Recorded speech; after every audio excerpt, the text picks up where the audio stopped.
Billionaire heard a baby cry outside his window. His ex stood there smiling through her tears. Before we begin, drop a comment telling us which city you're watching from. And once the story ends, don't forget to rate it from 0 to 10. Oh, and make sure to follow our channel for more stories like this. Now, sit back and enjoy every detail. The late afternoon sun cast long shadows across the mahogany desk in Caspian Drew's home office, where quarterly reports lay scattered like autumn leaves. At 36, he possessed the kind of understated authority that came from building an empire without fanfare. Broad shoulders beneath a perfectly tailored navy shirt, steel gray eyes that missed nothing, and dark hair that caught the light as he leaned back in his leather chair. His Charleston mansion overlooked the harbor where his shipping vessels moved like silent giants against the horizon. The house felt too large these days.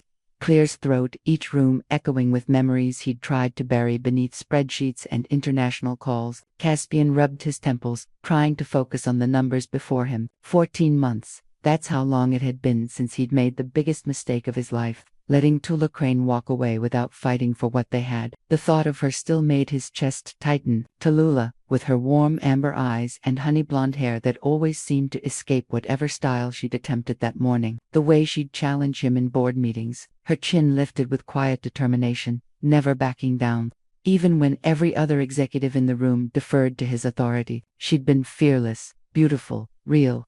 And he'd let the complications of mixing business with pleasure destroy the best thing that had ever happened to him. His phone buzzed with another international call, Singapore wanting to discuss container logistics. But Caspian found himself staring past his computer screen toward the window. Somewhere out there, Tallulah was living a life that no longer included him. She'd transferred to their Denver facility 8 months ago.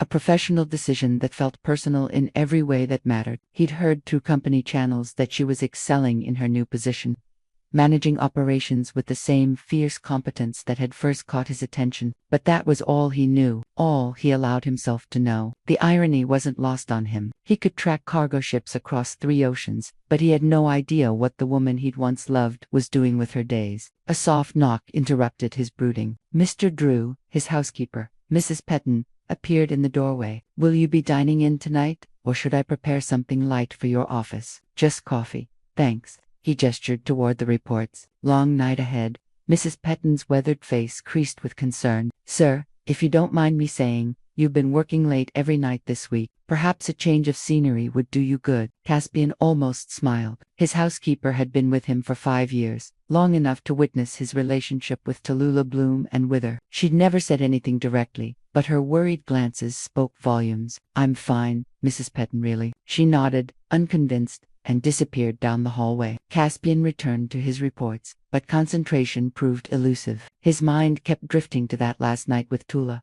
the way her voice had trembled when she had said those final words. If we can only be real away from everything, then maybe we're not real at all. He'd been too proud, too stubborn, too afraid of what it would mean for both their careers if their relationship became public knowledge. The company had strict policies about workplace relationships, especially between executives and their subordinates, but those policies felt insignificant now, compared to the hollow ache that had taken up permanent residence in his chest. The grandfather clock in the corner chimed 6 times, its deep notes reverberating through the silence. Outside, the harbor lights were beginning to twinkle, and somewhere in the distance, a ship's horn sounded, a lonely call that seemed to match his mood perfectly. Caspian pushed back from his desk and moved to the window. The view that once inspired him now felt like a reminder of everything he'd gained and everything he'd lost. Success, it turned out, was a cold companion when you had no one to share it with. His reflection stared back from the glass. A man who had everything except the one thing that mattered most. And as nights settled over Charleston like a familiar blanket, Caspian Drew found himself wondering if some mistakes were too big to fix,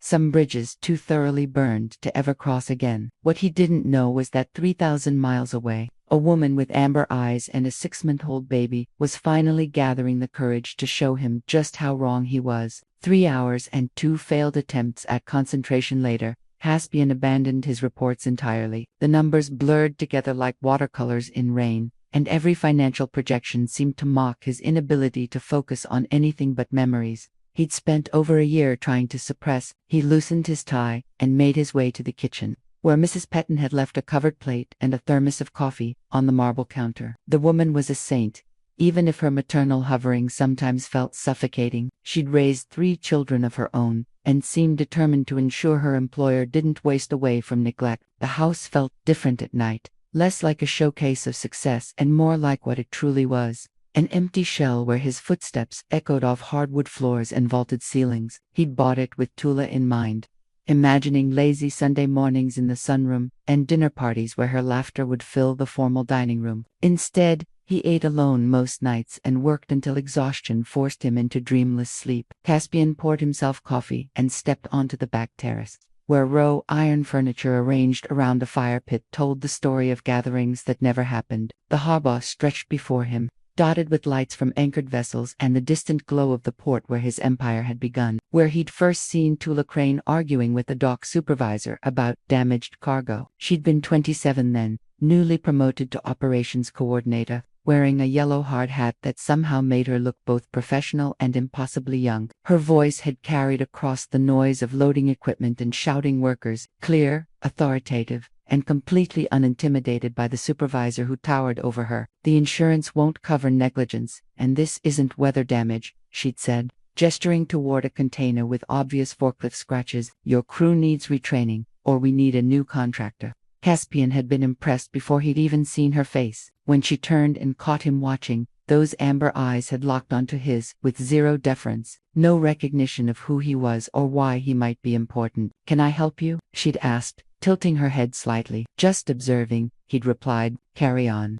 She'd studied him for another moment, then turned back to the supervisor, with the kind of focus that suggested random observers were far less interesting than properly handled cargo. It had taken him 3 more visits to the docks before he'd worked up the courage to introduce himself properly. By then, she'd already impressed half his management team with her efficiency, and the other half with her complete refusal to be intimidated by anyone. The memory made him smile despite himself. Tallulah had never been easily impressed by wealth or status. She'd grown up in a small town in North Carolina, the daughter of a high school principal and a nurse. Everything she'd achieved had come through sheer determination and in work ethic that put most of his executives to shame. That authenticity had been like oxygen to him, rare and essential in a world full of people who said exactly what they thought he wanted to hear. Caspian's phone buzzed against the glass table, startling him from his reverie. A text from his assistant. "Tokyo meeting moved to 6 a.m. your time, sending updated agenda." He glanced at his watch. Nearly 10 o'clock. Which meant 4 hours of sleep if he was lucky. The rational part of his mind knew he should head upstairs, shower, and try to rest before another grueling day of international negotiations.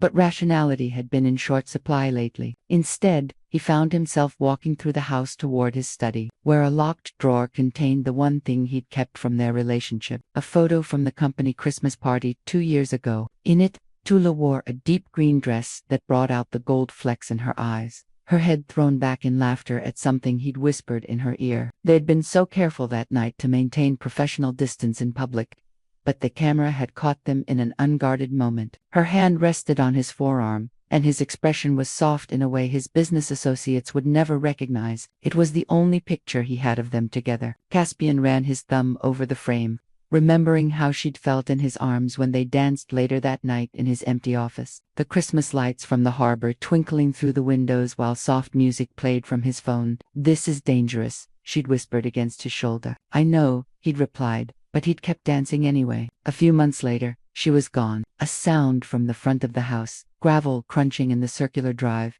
interrupted his brooding. Caspian frowned, checking his watch again. Mrs. Patone was long gone, and he wasn't expecting anyone. Then he heard it, a sound so unexpected, so impossible, that his brain refused to process it immediately. The unmistakable cry of a baby. Caspian's hand froze on the photograph as the baby's cry pierced the night air again, more insistent this time. His heart hammered against his ribs as he set the frame down with trembling fingers and moved toward the front windows. The security lights had activated, flooding the circular drive in white light. Through the sheer curtains, he could make out the silhouette of a figure standing just beyond the row iron gates, someone holding what was unmistakably a small child. His breath caught as recognition slammed into him like a physical blow. Even from this distance, even after 14 months, He knew that posture, the way she shifted her weight slightly to her left hip when she was nervous, the graceful line of her neck as she looked down at the bundle in her arms. Tallulah Caspian's vision blurred for a moment. As every rational thought scattered, she was here at his house with a baby. His legs felt unsteady as he moved toward the front door, muscle memory guiding him through the motions of disabling the alarm and unlocking the heavy oak panels. The night air hit his face as he stepped onto the front porch, cool and salt-tinged from the nearby harbor. The motion sensors caught his movement and additional lights flickered on along the pathway. Tallulah looked up and across the 30 feet that separated them. Their eyes met. She looked exactly the same and completely different all at once. Her honey blonde hair was longer now, pulled back in a messy bun with wisps framing her face. She wore dark jeans and a soft cream sweater that had seen better days, and there were shadows under her eyes that spoke of sleepless nights and exhaustion. But those amber eyes, God, those eyes, still made his chest tighten with longing. The baby in her arms had quieted, small fists waving in the air as if reaching for the lights above. From here, Caspian could see dark hair and what looked like chubby cheeks, but little else. For several heartbeats, neither of them moved. The weight of 14 months hung between them like a physical barrier, along with all the words they'd never said and all the hurt they'd never healed. Finally, Tula took a step forward. Then another. Caspian found himself walking down the stone pathway to meet her, his bare feet silent on the cool flagstones. With each step, more details became clear. The slight tremor in her hands, the way she held the baby protectively against her chest, the familiar stubborn tilt of her chin that meant she'd made up her mind about something and wouldn't be swayed. They stopped 3 feet apart, close enough that he could smell her perfume, that light floral scent he'd bought her for her birthday. The one she'd claimed was too expensive, but had worn every day afterward. Caspian, her voice was softer than he remembered, roughened by emotion and fatigue. Tallulah. His own voice sounded foreign to his ears. How did you? She shifted the baby slightly, and he got his first clear look at the child's face. The infant couldn't be more than 6 or 7 months old, with thick dark hair and skin that already showed promise of tawning easily. But it was the eyes that stopped Caspian's heart mid-beat. Steel gray eyes, exactly like his own. The world tilted sideways as understanding crashed over him in waves. 6 months old, 14 months since their breakup. The timeline aligned with devastating precision. Is he? The words stuck in his throat like broken glass. His name is Oliver, Tula said quietly, her gaze never leaving his face. All Drew Crane. Drew. She'd given the baby his middle name. Caspian's knees nearly buckled as he stared at the tiny face that was unmistakably a miniature version of his own. The strong jawline, the serious expression. Even the way the baby's brow furrowed slightly as he studied this stranger with grave intensity. He's mine. It wasn't a question this time. Tallulah's eyes filled with tears, but her voice remained steady. I tried to tell you, Caspian. For months, I tried. I sent emails, text messages, left voicemails. I even called your office, but your assistant said you were traveling in Asia indefinitely. The words hit him like physical blows. He remembered the trip, a 2-month negotiation tour through Singapore, Hong Kong, and Tokyo that had been equal parts business necessity and escape from memories of her. He'd left his phone on airplane mode for days at a time, ignoring everything that wasn't directly related to expanding his shipping routes. I didn't know. His voice cracked on the admission. I know. She adjusted Oliver again, the movement automatic and practiced. But I couldn't wait anymore. He deserves to know his father, and you deserve to know your son.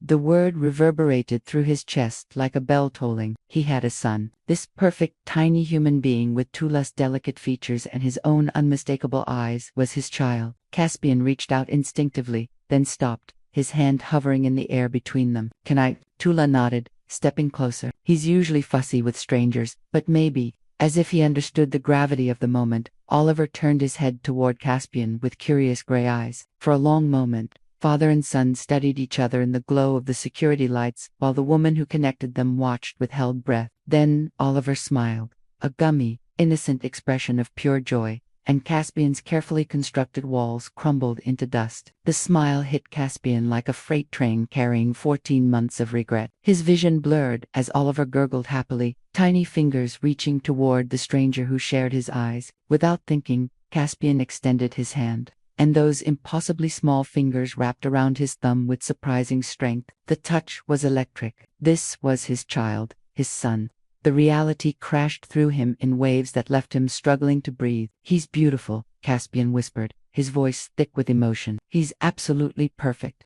Tula's composure finally cracked, tears spilling down her cheeks as she watched father and son meet for the first time. "He has your stubborn streak already, and your appetite. He eats constantly." A laugh bubbled up from somewhere deep in Caspian's chest, surprising them both. "Poor kid doesn't stand a chance with our combined stubbornness." The word "our" hung in the air between them, loaded with implications neither was ready to address. Oliver seemed oblivious to the tension, content to grip his father's thumb while studying the man's face with serious gray eyes. "Tula," Caspian started, then stopped. What could he possibly say that would make up for 6 months of not knowing his son existed? "I'm so sorry. If I had known." "I know," she said softly. "I believe you. But Caspian, this isn't just about you missing calls or being unreachable. We have bigger things to figure out." The practical reality of the situation began to settle around him like morning fog. This wasn't just about acknowledging paternity or making up for lost time. This was about a child who needed stability,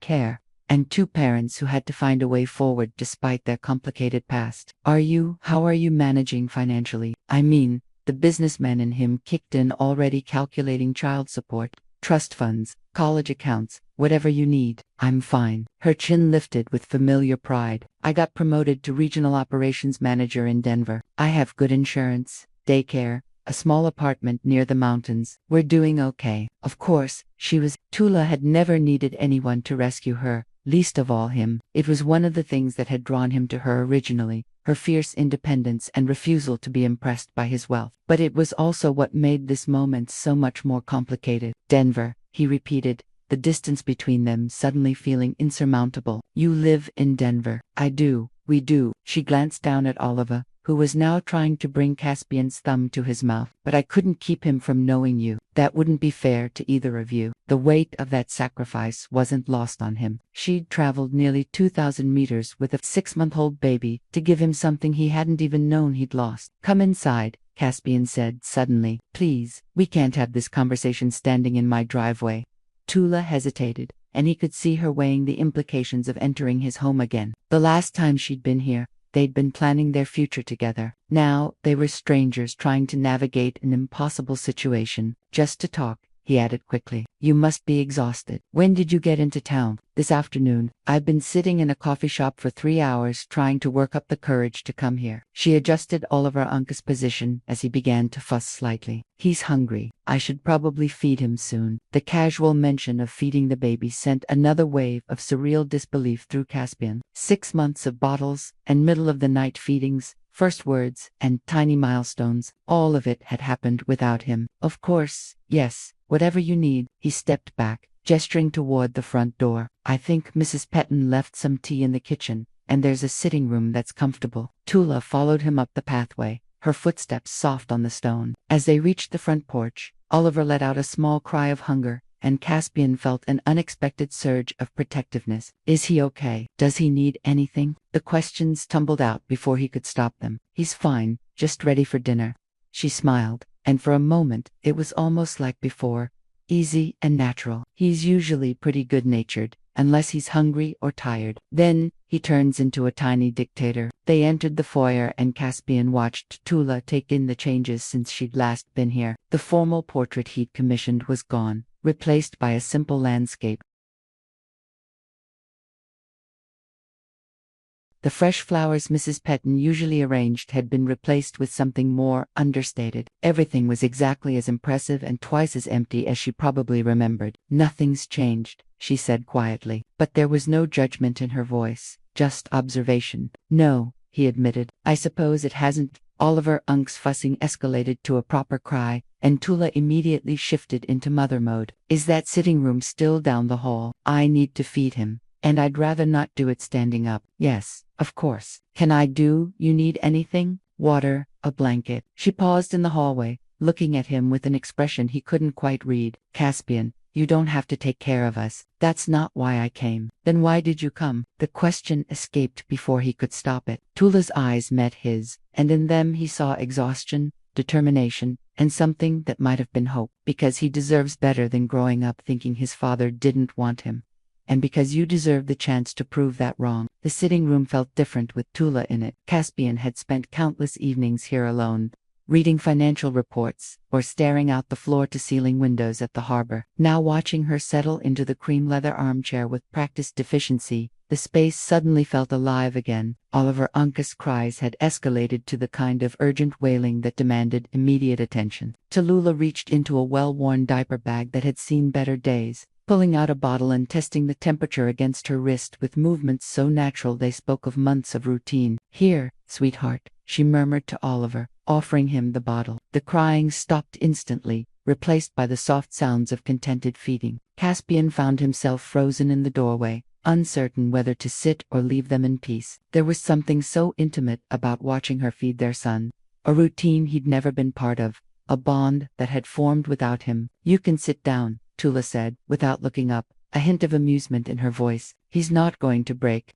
"I know. Caspian moved to the sofa across from her, keeping what felt like a respectful distance. "I don't want to intrude." "You're not intruding. He's your son." She looked up then, and her expression was gentle but firm. "This is as much your reality as it is mine now." Oliver Unc's gray eyes tracked between his parents as he drank, occasionally pausing to study Caspian with the kind of serious concentration that was eerily familiar. It was the same expression Caspian wore when analyzing complex shipping contracts. "Does he always stare like that?" Caspian asked, like he's trying to figure out if you're worth his time. Tula's mouth quirked upward. "That's definitely your influence. He's been doing it since he was born. The nurses said they'd never seen such a serious newborn." The casual mention of Oliver's birth hit Caspian with fresh guilt. "I should have been there for the delivery, for everything after. I should have." "Caspian, stop." Tula's voice was kind but firm. "We can't change what happened. We can only decide what happens next." Oliver finished his bottle and immediately began the squirmy movements that Tallulah apparently recognized as a signal. She lifted him to her shoulder, patting his back with gentle precision, until he released a tiny burp that seemed far too loud for such a small person. Caspian couldn't help but smile. "Impressive lung capacity. He gets that from you too. I think you should hear him at 2 o'clock in the morning." She shifted Oliver so he was sitting upright in her lap, facing his father. "Say hello to Daddy Allie." The word daddy sent a shock through Caspian's system. He was someone's father. This perfect little person was half him, carried the Drew name, had inherited his eyes, and apparently his stubborn streak. Oliver babbled something that might have been a greeting, one chubby hand reaching toward the coffee table, where a crystal paperweight caught the lamplight. "He likes shiny things," Tula explained, "and anything he's not supposed to touch." "Smart kid." Caspian leaned forward slightly, drawn by an instinct he didn't fully understand. "How do you do it every day? I mean, the feeding and the crying, and the same way you built a shipping empire, I imagine, one crisis at a time." She bounced Oliver gently as he began to get restless. "Some days are harder than others, but he's worth it." Caspian studied them together. The easy way she anticipated Oliver Uncas' needs, the protective curve of her arm around him, the soft expression that transformed her face when she looked at their son. She'd become a mother in his absence, learned a completely new language of care and devotion. "I want to help," he said suddenly. "I know I missed the beginning, but I want to be part of his life, part of whatever this is." Tula was quiet for a long moment, her fingers absently stroking Oliver Unc's dark hair. "What does that look like to you? You're here, I'm in Denver. You travel constantly for work, and I have a job I can't just abandon." The logistics were overwhelming when stated so plainly. Custody arrangements, visitation schedules, the practical reality of co-parenting across 2,000 meters. But looking at Oliver's serious little face, Caspian knew he'd figure it out somehow. "I don't know yet, but I'll make it work. Whatever it takes, even if it means changing how you live, how you work." There was challenge in her voice now, the same tone she'd used when questioning inefficient dock procedures. "Because this isn't something you can manage from a distance, Caspian. Children need consistency, presence. They need parents who show up." The criticism stung because it was fair. His entire adult life had been built around mobility, around being wherever the next deal required him to be. But sitting here, watching Oliver reach for his mother's face with tiny fingers, Caspian realized that some things were worth changing everything for. "Then I'll learn to show up," he said quietly. "I'll figure out how to be the father he deserves." Oliver chose that moment to let out another happy babble, as if approving of this conversation. Then, to Caspian's amazement, the baby held out both arms toward him, the universal infant request to be picked up. Tula looked surprised. He doesn't usually warm up to people this quickly. Caspian's hands were already moving, guided by an instinct stronger than fear. Support his head, Tula instructed softly, helping transfer Oliver to his father's arms. The baby felt impossibly light and solid at the same time, warm weight settling against Caspian's chest like he belonged there. Oliver looked up at him with those serious gray eyes, and Caspian felt something fundamental shift in his chest. A fierce protectiveness that made every priority he'd ever had suddenly seemed negotiable. "Hello, son," he whispered, and Oliver smiled, that gummy, heart-topping smile again. Across the room, Tula watched them with tears streaming down her face, and Caspian realized that some bridges weren't burned after all. They were just waiting for the right reason to rebuild them. Oliver had fallen asleep in Caspian's arms, his tiny fist curled against his father's chest while soft snuffles escaped his rosebud lips. For 20 minutes,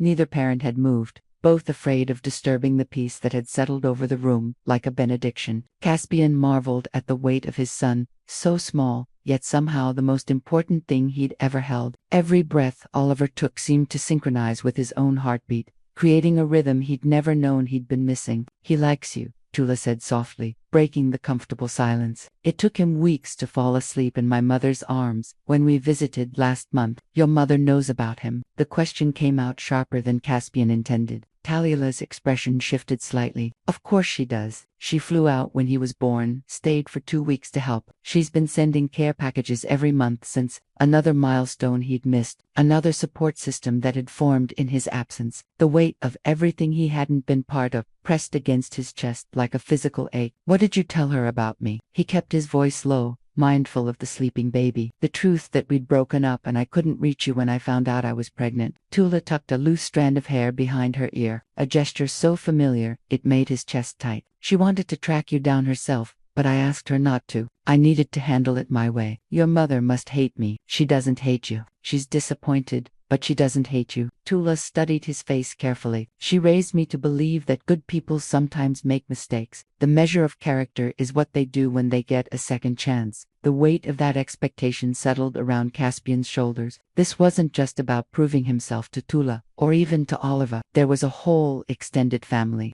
People who'd been part of his son's life while he'd been absent, who would judge him based on his actions moving forward. Oliver stirred slightly in his sleep, one tiny hand reaching out before settling back against Caspian's shirt. The simple gesture made something fierce and protective surge through him. "I want to meet her," he said quietly. "Your mother and anyone else who's been part of his life. I want to know the people who were there when I wasn't."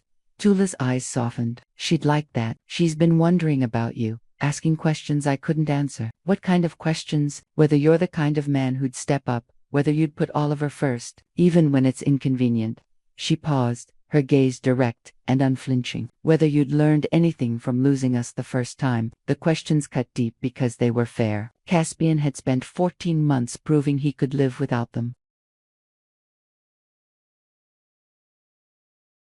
Building higher walls and longer hours until the loneliness became background noise. But holding Oliver now, feeling the solid reality of his son in his arms, he realized what a hollow victory that had been. "I learned that success doesn't mean anything if you don't have someone to share it with," he said finally. "I learned that pride is expensive, and some prices aren't worth paying." "And what about your work, your empire?" There was no mockery in her voice, just genuine curiosity. "You've built something incredible, Caspian. I know how much it means to you." He looked down at Oliver's peaceful face, then back at Tula. "I built it for the wrong reasons. To prove something, to have control over something when everything else felt chaotic. But what's the point of an empire if it's empty?" Oliver chose that moment to wake up, blinking those serious gray eyes and immediately focusing on his father's face. A slow smile spread across his features, followed by a happy gurgle that made both parents smile. "He's going to need a diaper change soon," Tula said, recognizing signs. Caspian was still learning to read. "I brought supplies, but there's a powder room just down the hall that might work. Or we could use the guest room upstairs if you need more space." Caspian found himself reluctant to give Oliver back, even for something as practical as a diaper change. "The guest room might be easier. This one's a wiggle monster when it comes to diaper changes." They made their way upstairs, Caspian still carrying Oliver, while Tula brought the diaper bag. The guest room was spacious and elegant, with a king-sized bed that would provide plenty of room for the task ahead. You can lay him down, Tula instructed, pulling supplies from the bag with practiced efficiency. Just keep a hand on him so he doesn't roll.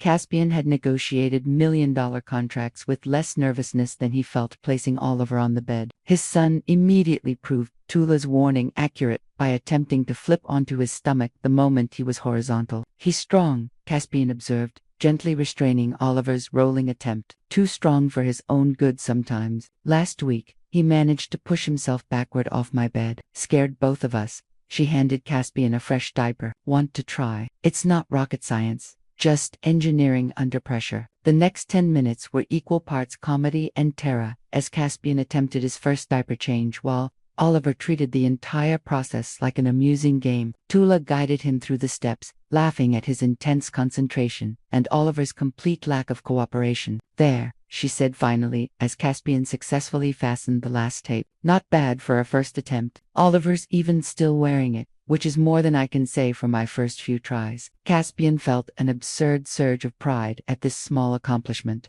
I suppose there's hope for me yet. More than you know, Tula said softly, lifting Oliver from the bed. He doesn't usually let strangers handle him like this. You really are his father. As if to prove her point, Oliver reached for Caspian again, making the soft cooing sounds that apparently meant contentment. Caspian took him automatically now, the motion already feeling natural. Tula, he began, then stopped. How did you ask someone to restructure their entire life? How did you rebuild something that had been broken so completely? What is it? Stay. The word came out in a rush. Not forever, not permanently, but stay for a few days. Let me learn how to do this. Let me prove that I can be what he needs. Her expression was unreadable as she considered his request. Outside, the harbor lights twinkled like distant stars, and somewhere in the house, the grandfather clock chimed 11 times. I can stay until Wednesday, she said finally. I have meetings I can't reschedule after that 3 days. It wasn't enough time to make up for 6 months, but it was a beginning. Thank you, he said. And Oliver babbled something that sounded remarkably like agreement. The next morning arrived with the kind of chaos Caspian had never experienced. At 5:47 a.m., Oliver's cries pierced through the mansion's walls like an air raid siren, jolting Caspian from the first deep sleep he'd had in months. He stumbled from his bedroom in pajama pants and a t-shirt, following the sound to the guest room where Tula had spent the night. Through the slightly open door, he could see her silhouette moving in the pre-dawn darkness, her voice soft and soothing despite the exhaustion evident in every line of her body. I know, sweetheart, I know you're hungry. Mama's getting your bottle ready. Caspian knocked gently on the doorframe. Can I help? Tula turned, her hair escaping from a messy ponytail, and dark circles under her eyes, more pronounced in the pale morning light. She wore an oversized t-shirt that had definitely seen better days and cotton shorts, looking nothing like the polished operations manager he remembered, and everything like a woman who'd been up multiple times during the night. He's usually good for 4 hours between feedings, but last night was rough. New place, different sounds. She lifted Oliver from the portable crib she'd assembled in the corner, bouncing him gently as his cries continued. I need to heat his bottle, but he doesn't like waiting. Give him to me, Caspian said without thinking. I'll hold him while you get the bottle ready. Tula hesitated for a moment, then handed Oliver over. The baby's cries didn't stop immediately, but they shifted to a different tone, more confused than distressed. Kitchen's downstairs, Caspian told her. I'll walk with him. Sometimes movement helps, right? You don't have to. I want to. He was already moving toward the hallway, Oliver's weight familiar now in his arms. This is what parents do, isn't it? The next 20 minutes were a crash course in infant management. Oliver alternated between curious, babbling and indignant crying as Caspian paced the hallway, narrating everything they passed like a bizarre house tour. That's a painting of a ship your daddy bought in Portugal, overpriced according to your mother. And this is the library where I used to read quarterly reports at midnight, because I was too stubborn to admit I was lonely. By the time Tula appeared with a warmed bottle, Oliver had settled into fascinated observation of his father's face. You're a natural, she said, offering him the bottle. It took me weeks to figure out that he likes constant commentary.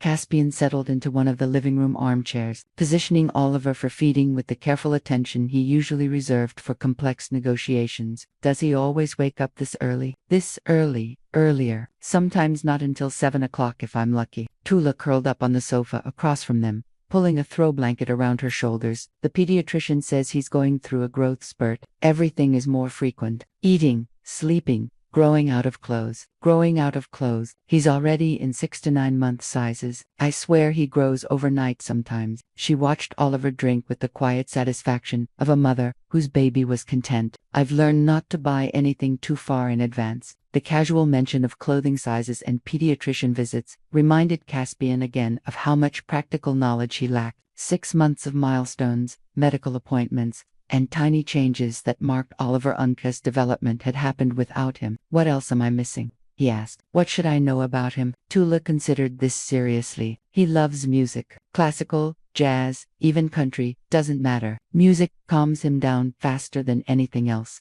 And he's fascinated by water. Bathtub is his favorite part of the day. What about toys? Books. He's too young for most toys, but he loves textures, soft things, rough things. Anything he can grab and explore. She smiled at some private memory. Last week, he spent 20 minutes completely absorbed by a velvet cushion at my neighbor's house, just running his fingers over it like he was solving the mysteries of the universe. Oliver finished his bottle and immediately began the squirming that apparently meant burping time. Caspian lifted him to his shoulder, patting his back with the gentle rhythm Tallulah had taught him the night before. There's something else, Tallulah said, her voice carefully neutral. Something you should probably know before you make any long-term plans. The tone made Caspian's stomach tighten. What kind of something? I've been seeing someone. The words hung in the air, like a challenge. Nothing serious yet, but he's good with Oliver. Patient, kind. The burp cloth in Caspian's hand might as well have turned to lead. Of course, she was seeing someone. Beautiful, intelligent, single mother. Why wouldn't she be? But the rational understanding did nothing to ease the sharp spike of jealousy that shot through his chest. How long?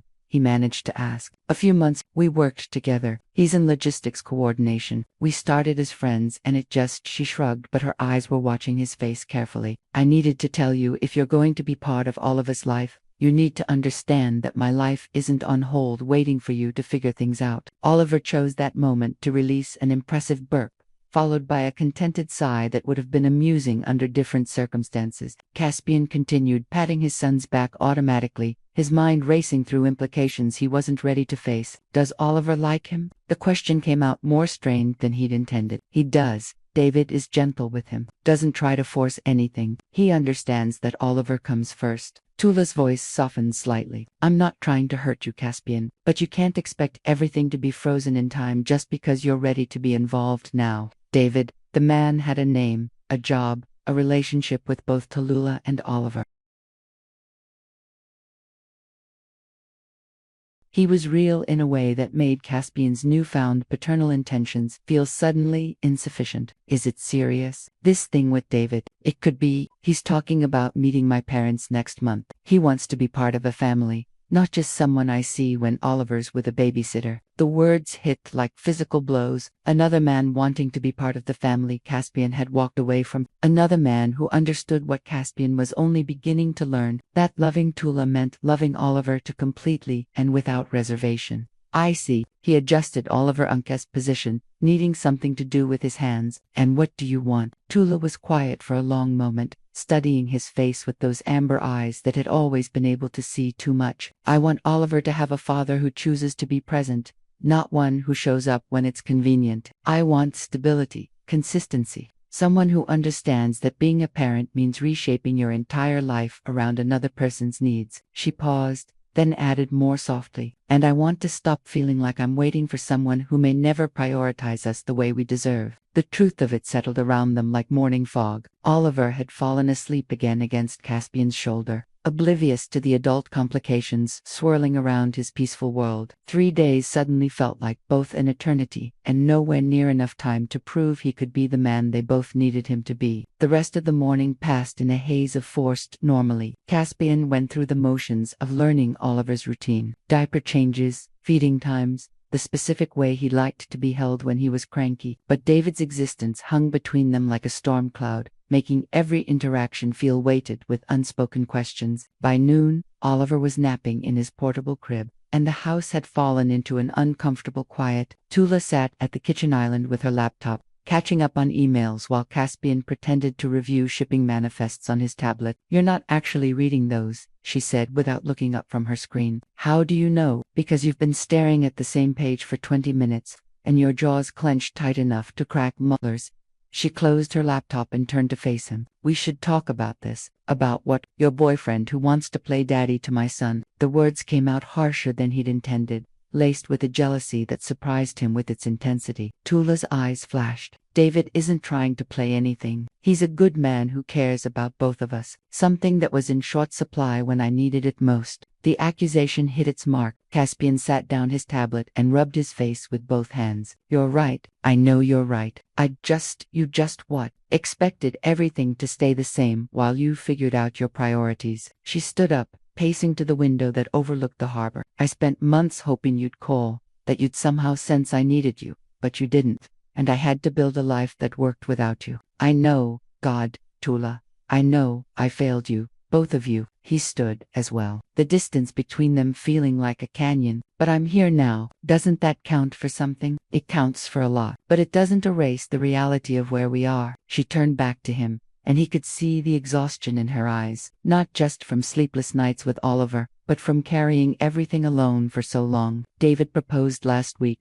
The words hit him like a physical blow. Caspian gripped the edge of the counter, his knuckles white against the marble surface. "What did you tell him?" "I told him I needed time, that there were things I had to resolve first." Her voice was steady, but he could see the vulnerability she was trying to hide. "This trip coming here, it wasn't just about telling you about Oliver. It was about figuring out if there was still something worth fighting for." The honesty in her voice made his chest tight. "And what have you decided?" Before she could answer, Oliver Unk's cry pierced the air from upstairs. Tula moved automatically toward the sound, but Caspian caught her arm gently. "Let me," he said. "Please." She hesitated, then nodded. "He's probably just disoriented. New place, different nap spot." Caspian took the stairs 2 at a time, following Oliver Unk's increasingly distressed cries. He found his son red-faced and furious in the portable crib, tiny fists waving at the injustice of waking up alone in an unfamiliar room. "Hey there, little man,"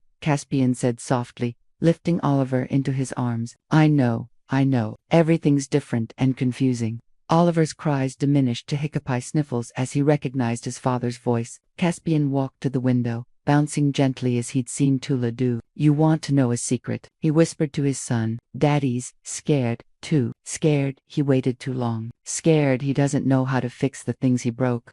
Oliver blinked up at him with those serious gray eyes, one tiny hand reaching up to pat Caspian's cheek with surprising gentleness. "Your mama found someone who knows how to take care of both of you. Someone who was there when I wasn't." The words tasted bitter, but they needed to be said. "Maybe that's what you deserve. Someone who didn't have to learn how important you are." But even as he said it, holding Oliver close and feeling the solid warmth of his son against his chest, Caspian knew he couldn't give up, not without a fight, not when he'd finally found what had been missing from his carefully constructed life. "No," he said more firmly, looking into Oliver Unk's eyes. "No, that's not how this story ends. Daddy made mistakes, big ones, but he's going to fix them somehow." Oliver gurgled something that might have been agreement, or might have been hunger, or might have been the random sounds 6-month-old babies made when they were content. But to Caspian, it sounded like encouragement. When they returned to the kitchen, Tula was standing by the sink, staring out at the harbor with an expression he couldn't read. "He okay?"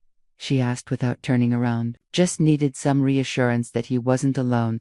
Caspian settled into one of the bar stools, keeping Oliver in his lap. "Something I'm still learning how to provide." She turned then, leaning against the counter with her arms crossed. "You're not the same person who let me walk away 14 months ago." "No, I'm not. That man was an idiot who thought success meant never needing anyone." He looked down at Oliver, who was contentedly chewing on his own fist. "This man knows that everything he built means nothing if he can't share it with the people who matter most." Pretty words, Caspian. But David doesn't just say the right things. He shows up every day. He doesn't travel for months at a time, or disappear into work when things get complicated. "Then let me show up to—" The words came out in a rush. "Cancel my Asia trip. Postpone the merger negotiations. I'll prove that I can put you and Oliver first." but I need more than 3 days to do it. Tula stared at him for a long moment. You'd really do that? Canceled $1 million deals for us. The deals will wait. You won't. Not forever. He stood up, still holding Oliver, and took a step toward her. I lost you once because I was too proud to fight for what mattered. I won't make that mistake again. And if it's too late, if I choose David, the question hung in the air between them, loaded with possibility and heartbreak in equal measure. Oliver chose that moment to reach for his mother, making the soft coo-cooing sounds that meant he wanted both parents close. Then, I'll respect your decision, Caspian said quietly, but I'll still be Oliver Unk's father. Still be part of his life, and maybe someday you'll remember why we were good together before everything went wrong. Tula took Oliver from his arms, but she didn't step away. For a moment, they stood close enough that he could smell her shampoo, see the gold flecks in her amber eyes. You hurt me, she whispered, more than I knew it was possible to be hurt by someone I loved. I know, and I'll spend the rest of my life making up for it if you'll let me. Before she could respond, the doorbell rang, echoing through the house like a gunshot. They both froze, the moment shattering around them. I'm not expecting anyone, Caspian said, but Tula had gone pale, her grip tightening on Oliver. I am, she said quietly. I called him this morning. I thought you should meet David. The doorbell rang again, more insistent this time, and Caspian felt his world tilt sideways. David was here, the man who wanted to marry Tula, who'd been there through sleepless nights and doctor appointments, who knew Oliver's laugh and favorite lullabies, was standing on his doorstep. You called him here? Caspian's voice was carefully controlled, but Tula knew him well enough to recognize the storm brewing beneath the surface. I thought it was the right thing to do. If we're going to figure this out, everyone should meet. She adjusted Oliver in her arms, using their son as a shield against Caspian's intensity. You said you wanted to know the people who've been part of his life. The doorbell chimed a third time, and Caspian realized there was no avoiding this moment. He straightened his shoulders, calling on the same composure that had carried him through hostile corporate takeovers and international negotiations. Fine, let's meet David. The walk to the front door felt like a march to execution. Through the beveled glass panels, Caspian could make out a tall figure holding what looked like flowers. Of course, David brought flowers, probably the kind Tula actually liked. Not the expensive arrangements Caspian used to order from the florist his assistant recommended. He opened the door and found himself face to face with his replacement. David Mitchell was everything Caspian had feared and nothing like what he'd expected. Mid-30s, sandy brown hair, kind blue eyes, behind wire-rimmed glasses. He wore khakis and a button-down shirt that looked like it had been chosen for comfort rather than impression. He was handsome in an approachable way, the kind of man who coached Little League and remembered birthdays without calendar reminders. He was perfect for them, and Caspian hated him on sight. You must be Caspian. David's smile was genuine, his handshake firm, but not aggressive. I'm David Mitchell. I've heard a lot about you. All bad, I'm sure. The words came out more bitter than Caspian intended. Actually, no. Tula speaks about you with respect, especially when it comes to your business accomplishments. David looked past him toward the interior of the house. Is she here? I brought sunflowers. Oliver loves the bright colors. Of course, he knew what flowers Oliver liked. Caspian stepped aside, allowing David to enter his home, his sanctuary, the space where he'd been rebuilding something fragile with Tula and their son. We're in the kitchen, Caspian said, leading the way. Tallulah looked up as they entered, and her face brightened in a way that made Caspian's chest constrict. David, you made good time. Traffic was lighter than expected. David moved directly to her, pressing a gentle kiss to her cheek before turning his attention to Oliver. And how's my favorite little man today? Oliver immediately reached for David with the same enthusiasm he'd shown for Caspian, babbling happily as familiar hands lifted him into the air. The easy comfort between them was evident in every gesture. David knowing exactly how Oliver liked to be held, the way he automatically checked the baby's diaper, the soft nonsense words that made Oliver giggle. He missed you, Tula said, her voice warm with affection. I missed him, too. It's only been 2 days, but it feels longer. David settled Oliver against his hip with practiced ease, then turned to Caspian. Tallulah told me about your situation. I can only imagine how overwhelming this must be for you. The kindness in David's voice made everything worse. Caspian had been prepared for hostility, possessiveness, anything that would justify his resentment. Instead, He was faced with genuine understanding from a man who clearly loved both Tula and Oliver without reservation. It's been educational, Caspian managed. I'm sure the learning curve is steep with babies. David bounced Oliver gently as he began to fuss. I remember the first time Tula trusted me to babysit for a few hours. I called her 3 times in 2 hours, convinced I was doing everything wrong. You were doing everything wrong. Tula laughed. You tried to feed him cereal at 4 months and wondered why he spit it all over you. The easy banter between them painted a picture of shared experiences, inside jokes, the kind of domestic intimacy that Caspian had never achieved with anyone. They were a family, and everything but name,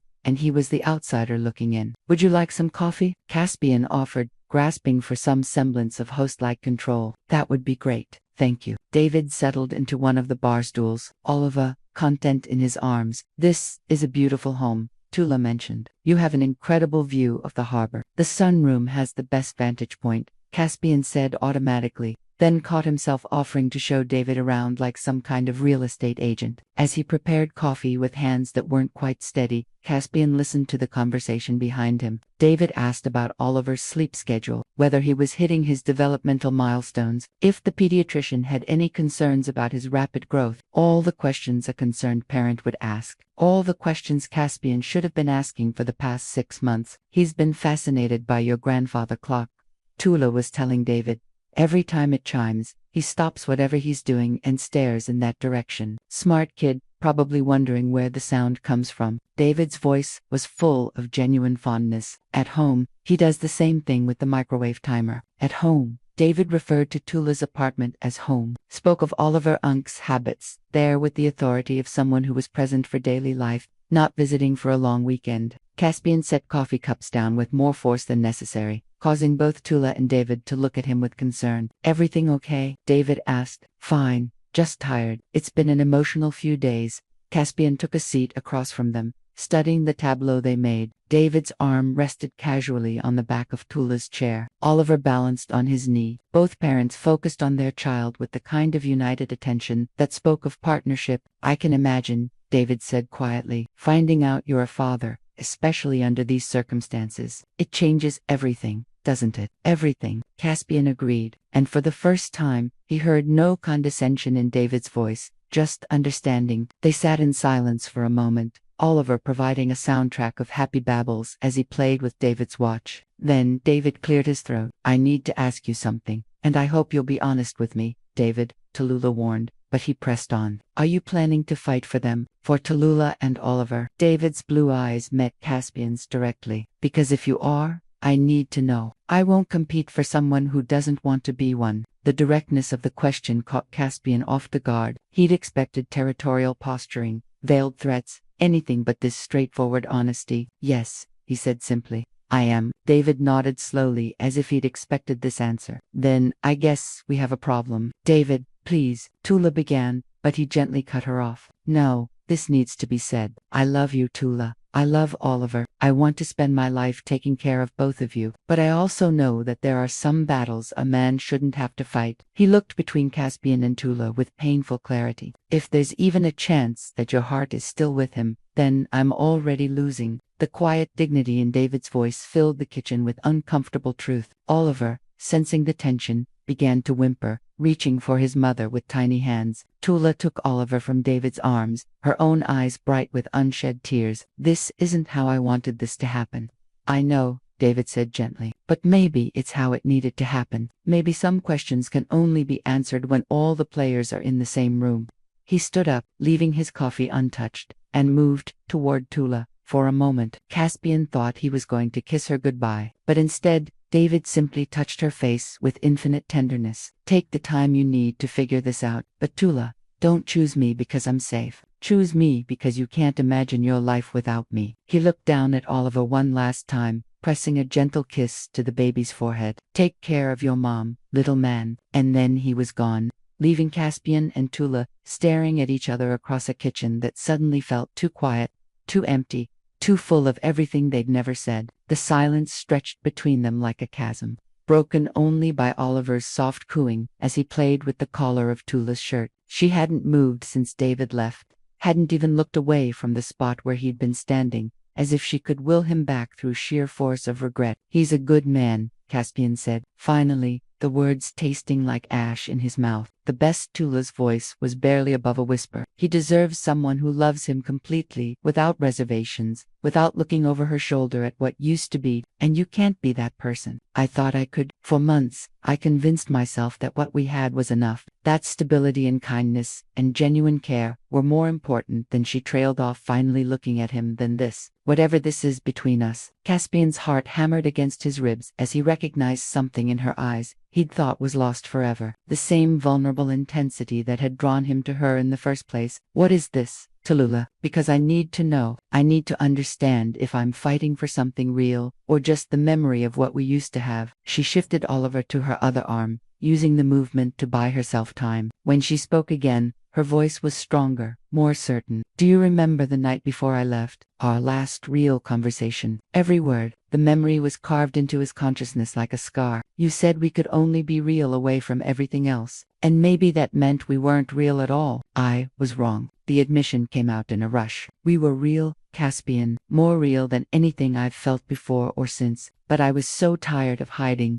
of pretending we were just colleagues when everyone in that building knew exactly what we meant to each other. The company policies were excuses. She cut him off gently but firmly. You were scared. We both were, but I was ready to risk everything. And you weren't, so I walked away before you could. The truth of it hit him like a physical blow. All this time, he told himself, the separation was about logistics, about protecting their careers and maintaining professional boundaries. But Tula was right. It had been about fear. Fear of being vulnerable, of needing someone more than they needed him, of building something that could be destroyed by forces beyond his control. I was terrified. He admitted. Everything I'd built, everything I'd worked for. It all felt so fragile when I imagined losing you. So, I convinced myself it was better to let you go than risk having you taken away. And now, Caspian looked at Oliver, who was watching his parents with those serious gray eyes, and felt something fundamental shift in his chest.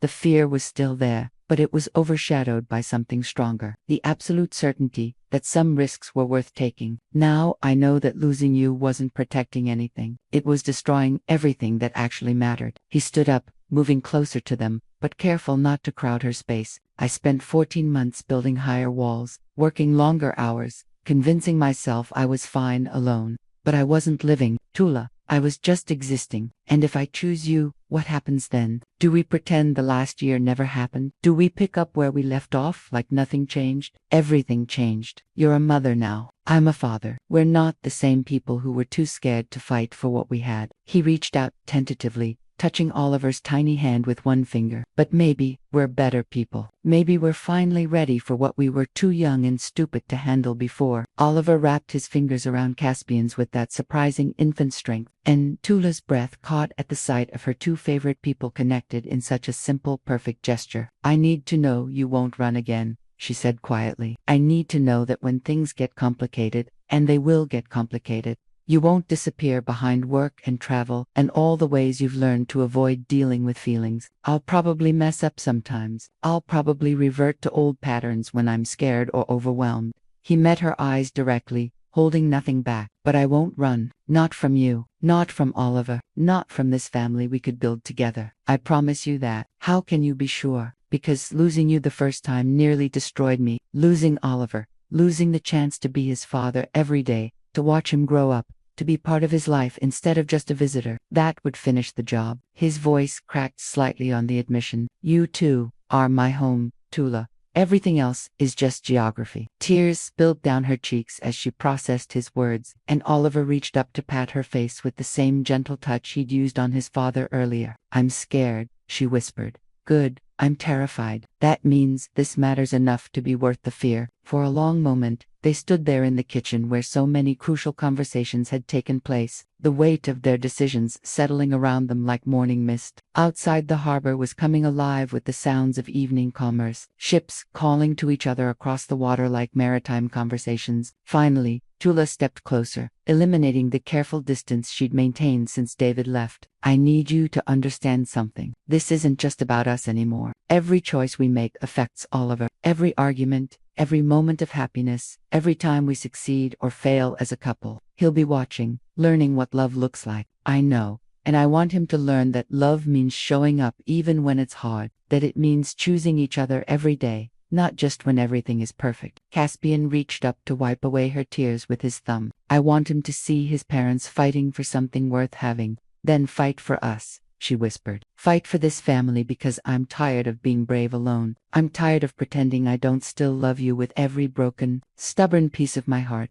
The words unlocked something in Caspian's chest that had been locked away since the night she'd walked out of his life. He cubed her face in his hands, memorizing the feel of her skin, the gold flecks in her amber eyes, the way she leaned into his touch despite everything that had gone wrong between them. I love you, he said, the words carrying the weight of 14 months of regret and 6 months of missed moments with their son. I love you, and I love Oliver, and I want to spend the rest of my life proving that some second chances are worth everything.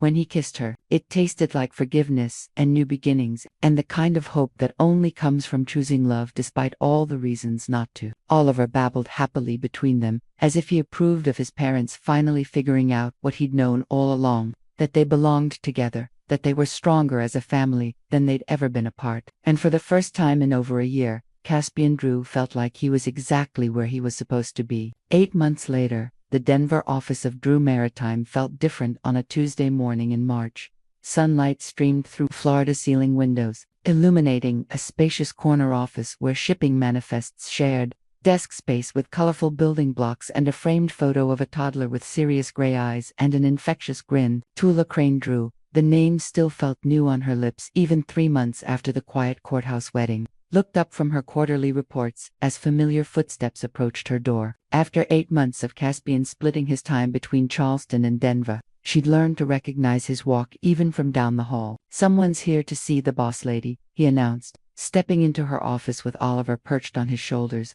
both of them grinning like they just pulled off the world's greatest conspiracy. At 14 months old, Oliver had developed into a miniature force of nature. He could walk with the determined wobble of someone who'd recently discovered mobility, say, mama, dada, and no, with impressive conviction, and had inherited both parents' stubborn streak in full measure. Let me guess, Tula said, standing to greet her boys. Someone refused to take his morning nap and talked Daddy into an impromptu office visit.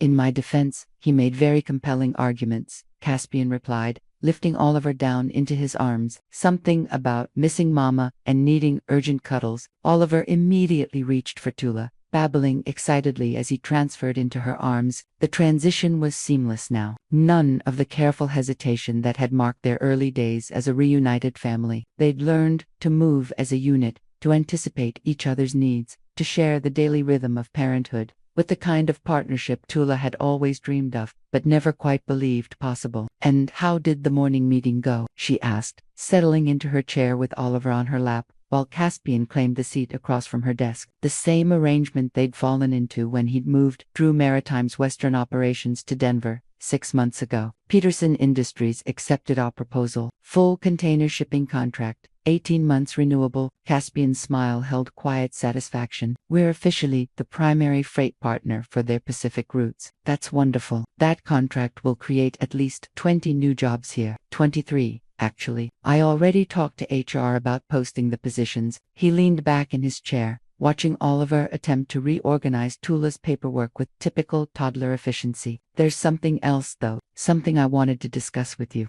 The slight formality in his tone made her look up from Oliver's enthusiastic filing system. What kind of something? Morrison Maritime is for sale. The whole company, ships, routes, facilities, everything. Their board reached out yesterday. Tula knew the name. Morrison was one of their biggest competitors with prime shipping lanes throughout the Caribbean and South America. Acquiring them would essentially double Drew Maritime's reach overnight. That's a huge opportunity, she said carefully, but it would mean massive expansion, new territories, probably months of travel to oversee integration. A year ago, I would have jumped at it without thinking twice. Caspian reached over to steady Oliver, who was attempting to climb from Tula's lap to the desk. Now I keep thinking about what we'd have to sacrifice to make it work. What I'd miss while I was managing acquisitions in Sao Paulo or Buenos Aires. What are you saying? I'm saying I turned them down. Tallulah stared at him in shock. You turned down Morrison, Maritime Caspian. That company is worth less than what I have right here. He gestured around the office at Oliver's toys scattered on the credenza at the family photos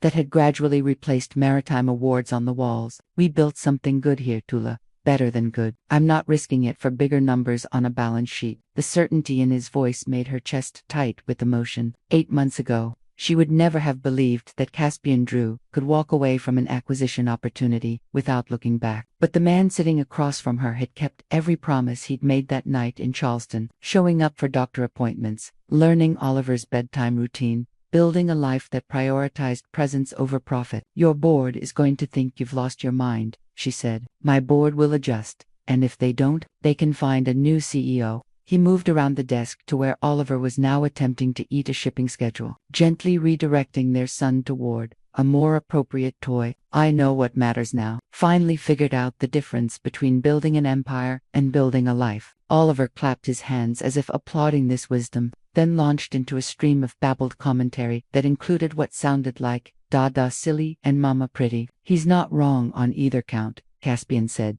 dropping a kiss on Tulah's forehead. How did we get so lucky with this kid? Good genes, constant supervision, and mild bribery with Cheerios. She leaned into his touch, marveling at how natural this felt. The three of them in her office, planning a future that included board meetings and bedtime stories, shipping contracts and soccer practices. It hadn't been easy. There had been sleepless nights when Oliver was teething, arguments about whose turn it was to handle the midnight feedings, moments when the ghost of their past mistakes threatened to derail their carefully rebuilt trust. But they'd learned to fight for their relationship instead of with each other, to communicate through exhaustion and frustration, to remember that they were on the same team even when they disagreed about tactics. There's something I want to ask you, Caspian said, his voice taking on the slightly nervous tone that meant he was about to venture into emotional territory that still felt new to him. Ask away. David called yesterday. He's engaged to someone from his hometown, a teacher. Apparently, he wanted us to know so there wouldn't be any awkwardness if you ran into them around town. Tallulah felt a warm rush of genuine happiness for the man who'd loved them both enough to let them go. That's wonderful. I hope she appreciates what an incredible man she's getting. Do you ever wonder what would have happened if you'd chosen him instead? The question might have been loaded with insecurity once, but Caspian's tone held only curiosity. They'd moved past the need to compete with David's memory, past the fear that their happiness was somehow borrowed or conditional. No, Tallulah said simply, I chose you. I choose you every day, even when you leave your coffee cups all over the house and teach Oliver words he shouldn't know yet. In my defense, damn is a perfectly legitimate response when you drop something heavy on your foot. He's 14 months old.